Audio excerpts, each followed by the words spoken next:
I have a thing. problem if we don't. Yeah. Like, just because Trump thought of it, I'm not against it. Something that would stop the increasing number of rogue missiles that are in this world from maybe coming over here and incinerating me. Yeah, mark me down as a pro for that. I'm pro having, now, can we do it? I don't know. And the ballroom, I don't give, I really don't give a. I was reading, this shows you like how the media is. Everything is always on one side or the other. When he's first mentioned it, it was like all about, oh my God, he's desecrating the White House. Then I finally read, oh, well, you know, they've done to the White House before. It's just a building, I think.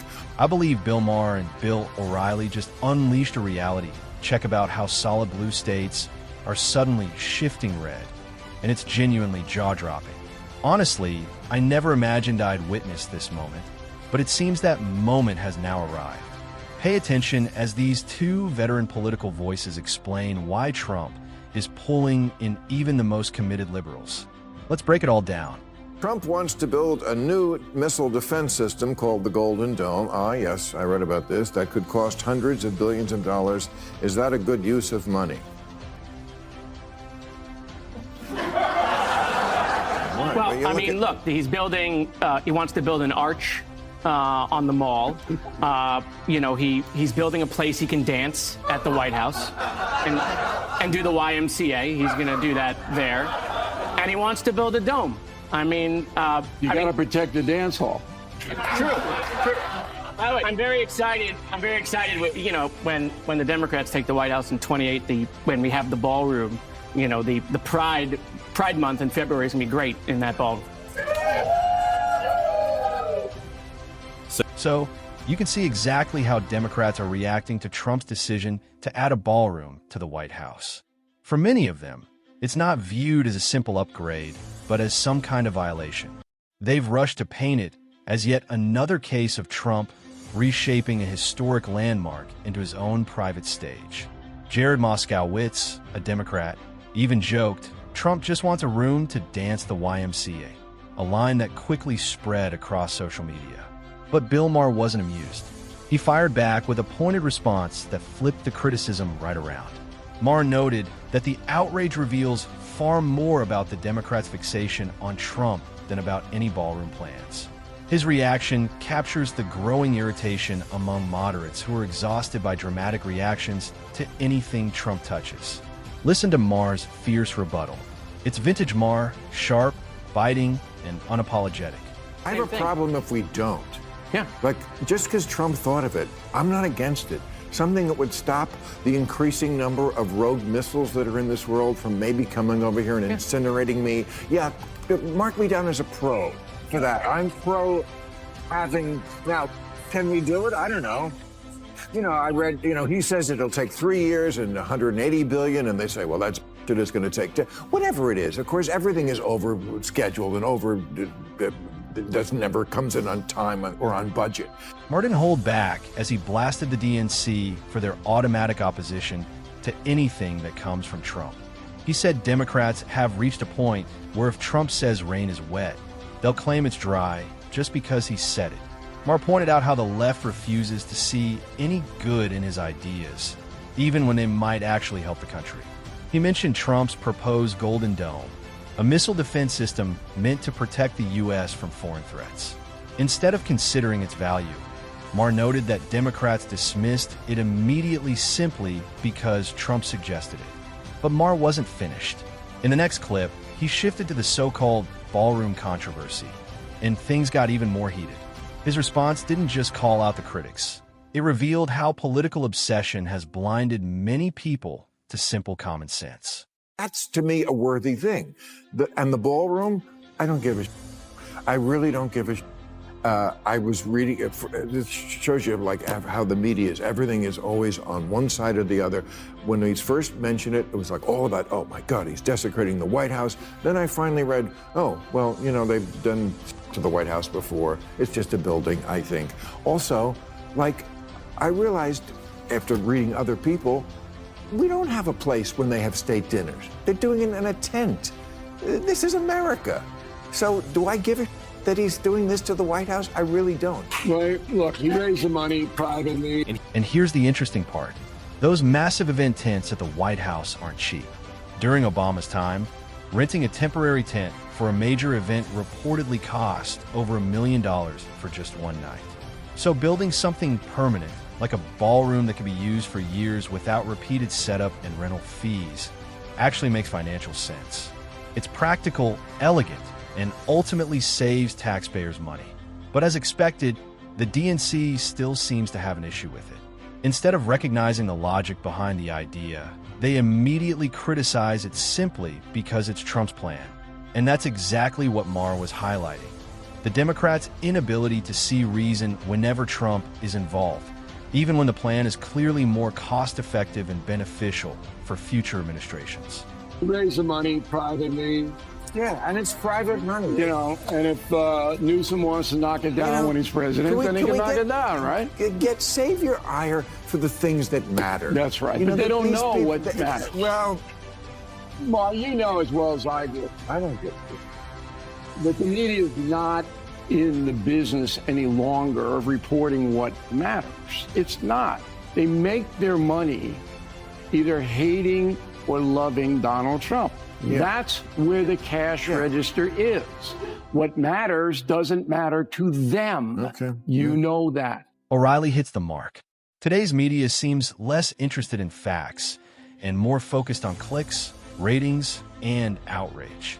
He points out that most outlets follow a simple formula: either provoke their audience with rage bait or cozy up to Trump for attention. There's no middle ground, no nuance, and little effort to uncover the truth. Instead of investigating, verifying, or offering balanced coverage, they rush to publish whatever will drive engagement and boost ad revenue. Facts have taken a back seat to feelings, and truth often gets sidelined by traffic. O'Reilly argues this cycle is exactly why so many Americans have lost trust in mainstream media. Journalism has shifted from informing the public to manipulating emotions, leaving a media landscape built on division rather than delivering facts. Do you think that Mamdani's election will lead more financial organizations to leave New York City for Wall Street South in Florida? Tell me, I've read that term just recently, Wall Street South, Florida. This is your Palm Beach. state. What is that? A lot of Wall Street guys have moved to Palm Beach. It's been happening really since COVID. It's accelerated with increases in taxes. It's not just out of New York. It's New Jersey, Connecticut, it's Chicago, it's California. So they're fleeing high tax blue Yeah, states correct. for Look, Florida. And This is the luckiest guy in the world that Mamdani got elected, because his district is going to explode. My house, I live 8 miles outside of Queens, has gone up 20% in value since Mamdani announced. Okay? because Because people aren't going to pay the punishing taxes. New York is the highest tax state in the union. but you said your house value's gone up. Yeah, So because they're people- moving to Nassau County, Oh, they're moving out of the city. out of I the see, city, and I they can see. still take the train back in the city and not pay the millionaires' tax. Now that Monty has officially taken office, it's time to move beyond the endless speculation and focus on what he actually does. The theories, debates, and predictions no longer matter. Actions speak louder than campaign promises. If Monty leans too heavily into socialist-style policies, he risks alienating moderates and independents, which could tip the balance in Trump's favor during the next election. But if he governs wisely, sticks to core democratic principles, and earns genuine public support, the DNC could head into 2028 in a much stronger position. Monty's performance won't just shape his own political future. It could also redefine the narrative for the entire Democratic Party. Over the coming months, it will become clear whether Monty can unite the party or simply add another polarizing chapter to American politics. What people don't understand is he can't raise the taxes unless the state okays it, and the state is not going to okay it. So this is just smoke and mirrors. And the younger people voted for him. They don't understand that. They don't know what seizing the means of production is, but Ken Griffin does. He's the big Wall Street titan. He knows what it is, and that's why he's down in Palm Beach. We'll see if they move. I mean, you saw Bill. They're going to move. Well, look, they're already moving. Hold on, Bill Ackman. No, they're not. Hold on. People say they're going to move all the time after elections. Listen, they don't do it. Bill Ackman said he was going to move. You know how many people moved out of New York City in the last 3 years?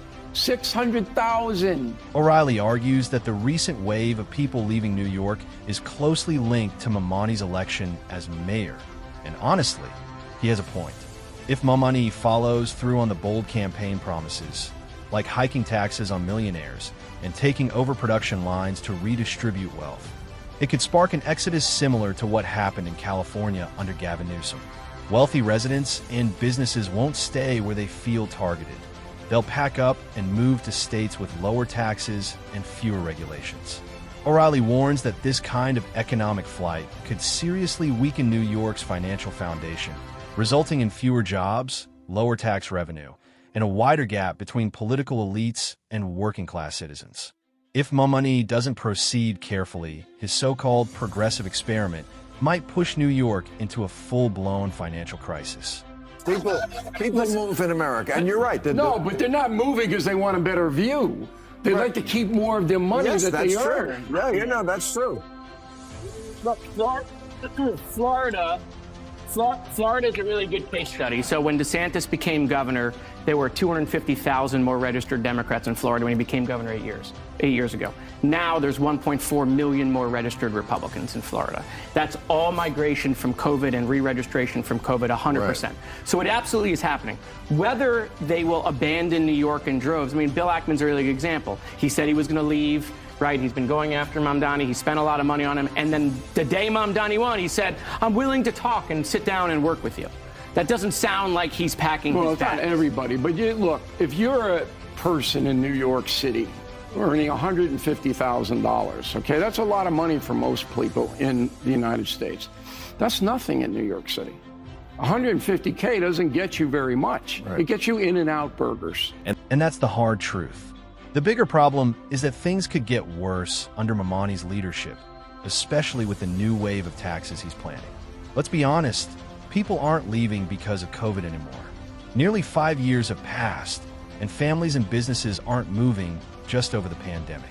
What's really pushing people out is economic pressure. High taxes, heavy regulation, and endless bureaucracy have already hollowed out California, sending thousands of residents and major companies to states like Texas and Florida. O'Reilly warns that New York is heading down the same risky path, and he's probably right. When it becomes harder for businesses to operate and for residents to keep their money, they'll take their jobs and savings elsewhere. If Mamani doesn't adjust his approach, New York could end up facing the same fate as California.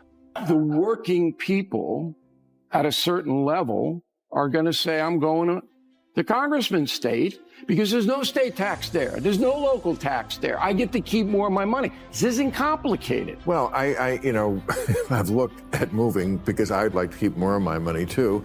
And where should Maher move? I'm not moving anywhere. I'm not moving anywhere. No? No. Not even stay? And the taxes here are ridiculous, but it's still Southern California. Right. Okay. If you asked Bill Maher where he might move if he left California, which state do you think he'd pick? Share your thoughts in the comments below. Maher has openly said that California's tax system has become overwhelming. He often highlights the sky-high marginal tax rates, leaving many to question what they actually get in return. Beyond that, he frequently criticizes the state's sprawling bureaucracy, from permit backlogs to complex regulations affecting construction and business. Maher points out that the red tape makes even simple tasks a hassle. So, if he chooses to leave, it's not just about weather or scenery. It's about avoiding excessive taxes, cutting through bureaucratic hurdles, and finding a place where he can live and work without constant government interference. Where do you think he should go? Do you think Vance or Rubio has a better chance at winning in 2028? Well, they got to wrestle the nomination away from Trump, which is probably not going to happen. Well, I mean, who knows? You know, it's a totally different country. What? In 2028 than it is now. Totally different country next year. These nitwits on television go, oh, this is a harbinger of the midterms. You know how many things are going to change in the next 12 months? Democrats are going to midterms for the same reason this week. Democrats are going to wipe. Depends. It depends. It depends if the prices come down. Well, it's not just the prices. Oh, it's just, that's the big one. it's the perception that the people who get into power are always drunk with power. This administration's also just drunk. I honestly don't get why Maher is so obsessed with the idea that Trump won't step down in the next election. He keeps sounding the alarm as if the result is already set, and it feels exaggerated. O'Reilly takes a more measured approach. He reminds Maher that political situations can shift dramatically in a year or two. Nothing in politics stays still, and early predictions are often unreliable. After all, Trump has only been in office for a year, and trying to forecast long-term outcomes now is premature. History shows momentum can swing fast, public opinion can turn, and unforeseen events can completely change the discussion. O'Reilly's advice is straightforward but crucial. Patience matters. It's too soon to make definitive claims, and obsessing over what-ifs helps no one. In short, Maher's fixation on Trump refusing to leave seems overblown. O'Reilly points out that circumstances can evolve quickly, and we're still very early in Trump's term. Jumping to conclusions now ignores how fluid politics really is.